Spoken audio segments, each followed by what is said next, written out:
भारत इतना विविध है, तो ये सवाल उठता है कि इतनी सारी अलग अलग पहचानों के साथ शक्ति का बंटवारा कैसे देश को जोड़े रखता है, बिखेरता नहीं। आज हम इसी गुत्थी को थोड़ा समझने की कोशिश करेंगे। हमारे पास कुछ स्रोत हैं जो संघवाद यानी फेडरलिज्म पर बात करते हैं, खासकर भारत के संदर्भ में। तो देखते हैं कि संविधान ने क्या व्यवस्था दी और असल में जमीन पर ये कैसे काम करता है। बिल्कुल। संघवाद, देखिए, जैसे कि स्रोत बताते हैं, सरकार का वो तरीका है जहां शक्ति केंद्र और राज्यों जैसी इकाइयों के बीच बटी होती है। अच्छा। ये उन देशों से अलग है जहां एकात्मक प्रणाली है, जैसे श्रीलंका का उदाहरण दिया जाता है, जहां सारी ताकत केंद्र के पास ही होती है। संघवाद में राज्यों की अपनी स्वायत्त शक्तियां होती हैं, मतलब वो अपनी शक्तियों के लिए केंद्र को सीधे तौर पर जवाबदेह नहीं होते। और हाँ, दोनों ही स्तर की सरकारें, केंद्र और राज्य, वो सीधे जनता के प्रति जवाबदेह होती हैं। और इसका मकसद, जैसा आपने कहा, दोहरा है ना? एक तो देश की एकता को बनाए रखना और उसको बढ़ावा देना। हाँ। और साथ ही जो क्षेत्रीय विविधता है उसको भी सम्मान देना, उसको समायोजित करना। सही कहा। और इसके लिए आपसी भरोसा और नियमों पर सहमति, ये तो खैर बुनियाद है। अच्छा, तो ये संघ बनते कैसे हैं? क्या इसके अलग अलग तरीके होते हैं? हाँ, स्रोत दो मुख्य रास्तों की बात करते हैं। एक है साथ आकर संघ बनाना, जिसे कमिंग टुगेदर फेडरेशन कहते हैं, जैसे अमेरिका या ऑस्ट्रेलिया। अच्छा। वहां क्या हुआ कि पहले से जो स्वतंत्र राज्य थे वो एक साथ आए एक बड़ी इकाई बनाने के लिए, और आमतौर पर ऐसे में सभी राज्यों को बराबर शक्तियां मिलती हैं। और दूसरा तरीका? दूसरा है साथ लेकर चलना, यानी होल्डिंग टुगेदर फेडरेशन।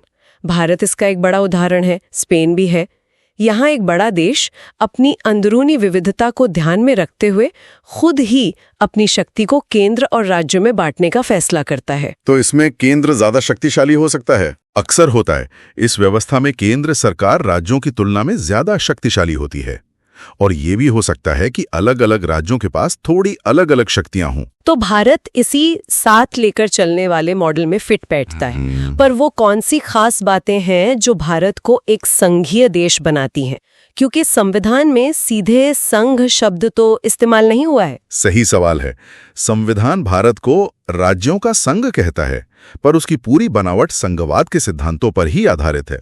शुरू में दो स्तर थे, केंद्र सरकार और राज्य सरकारें। और फिर तीसरा स्तर भी जुड़ा ना? हाँ, बाद में पंचायतों और नगर पालिकाओं के रूप में एक तीसरा स्तर भी जोड़ा गया, ताकि सत्ता और नीचे तक आम लोगों तक पहुंचे। और ये शक्तियों का बंटवारा कैसे किया गया है? मतलब कौन क्या करेगा, ये कैसे तय होता है? इसके लिए संविधान ने बहुत स्पष्ट व्यवस्था दी है। 3 सूचियां बनाई गई हैं विधायी शक्तियों के लिए। 3 सूचियां कौन कौन सी? पहली है संघ सूची। इसमें राष्ट्रीय महत्व के विषय आते हैं, जैसे देश की रक्षा, विदेश मामले, बैंकिंग, संचार। जाहिर है ये पूरे देश के मामले हैं। तो इन पर सिर्फ केंद्र सरकार कानून बना सकती है? बिल्कुल, सिर्फ केंद्र सरकार। दूसरी है राज्य सूची। इसमें वो विषय हैं जो राज्य या स्थानीय महत्व के हैं, जैसे पुलिस, व्यापार, वाणिज्य, कृषि, सिंचाई। इन पर कानून बनाने का अधिकार राज्यों का है। ठीक है। और तीसरी है समवर्ती सूची।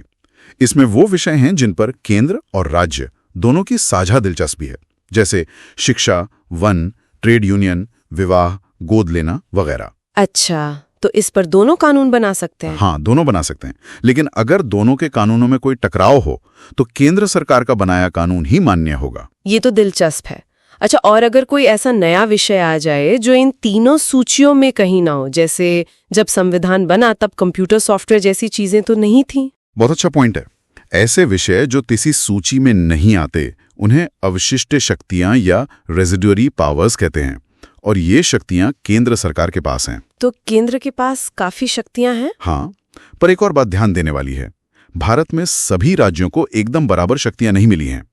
कुछ राज्यों को उनकी विशेष सामाजिक और ऐतिहासिक परिस्थितियों की वजह से विशेष दर्जा प्राप्त है। जैसे असम, नागालैंड, अरुणाचल प्रदेश, मिजोरम।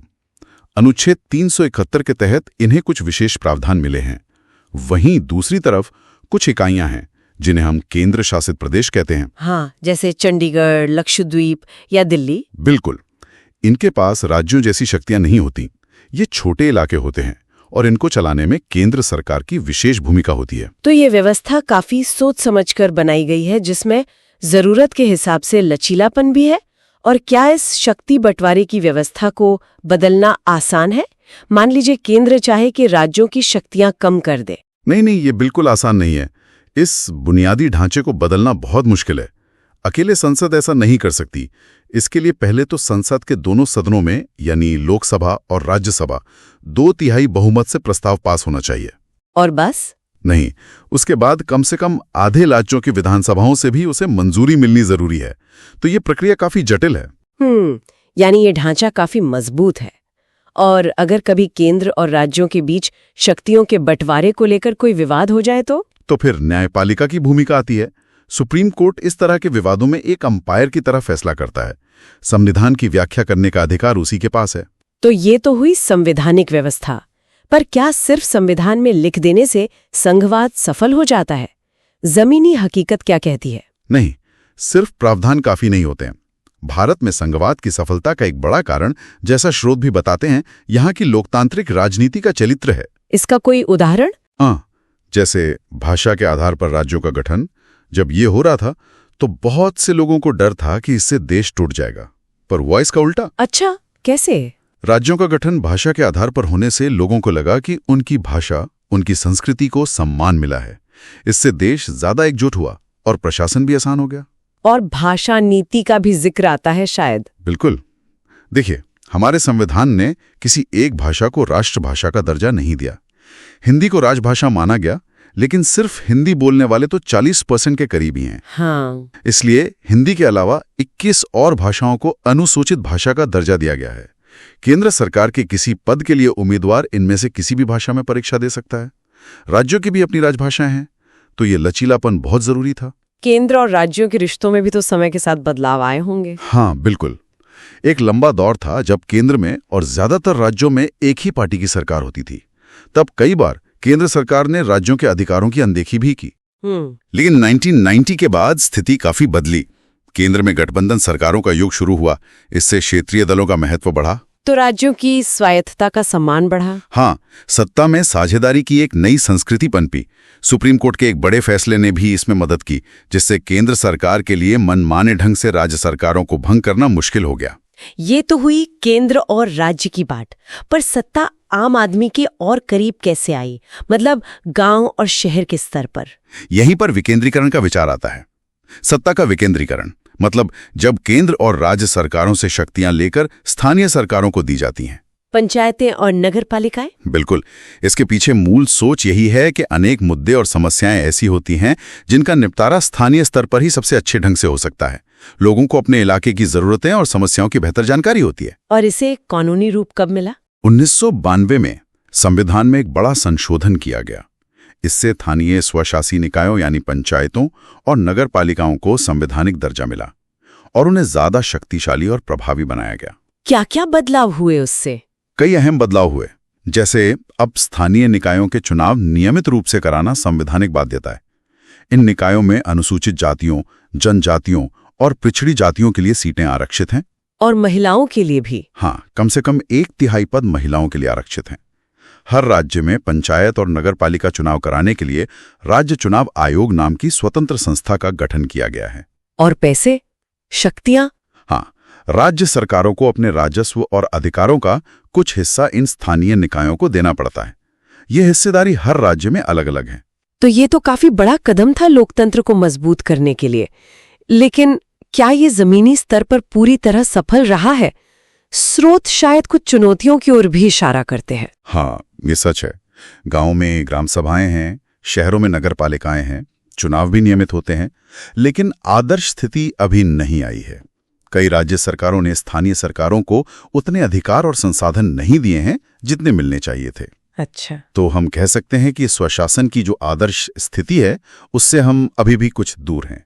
ये एक चुनौती बनी हुई है। तो कुल मिलाके हमने देखा कि भारत का जो संघवाद है वो एक साथ लेकर चलने वाला काफी अनूठा मॉडल है। ये सिर्फ संविधान की देन नहीं है, बल्कि ये समय के साथ राजनीतिक प्रक्रियाओं से और विकेंद्रीकरण के प्रयासों से लगातार विकसित हुआ है। और इसका लक्ष्य हमेशा यही रहा है कि इतनी सारी विविधताओं के बीच एकता कैसे बनाई रखी जाए। बिल्कुल, ये एक लगातार चलने वाली प्रक्रिया है। तो ये थी भारत की संघीय व्यवस्था की कहानी, कैसे इसे संविधान में गढ़ा गया और असल जिंदगी में, राजनीति के मैदान में ये कैसे काम करती है, कौन सी चुनौतियां हैं। और ये चर्चा हमें एक अहम सवाल पर लाकर छोड़ती है, जिस पर शायद श्रोताओं को सोचना चाहिए। ये देखते हुए कि राज्यों से स्थानीय निकायों को शक्तियों और खासकर संसाधनों का हस्तांतरण अभी भी काफी हद तक अधूरा और असमान है, और इस पर बहस जारी है, तो भारत की संघीय संरचना का अगला तार्किक कदम क्या हो सकता है, ताकि स्थानीय स्वशासन का वो आदर्श जिसका जिक्र हमारे स्रोतों में भी है, वो वास्तव में हासिल किया जा सके। सोचने वाली बात है।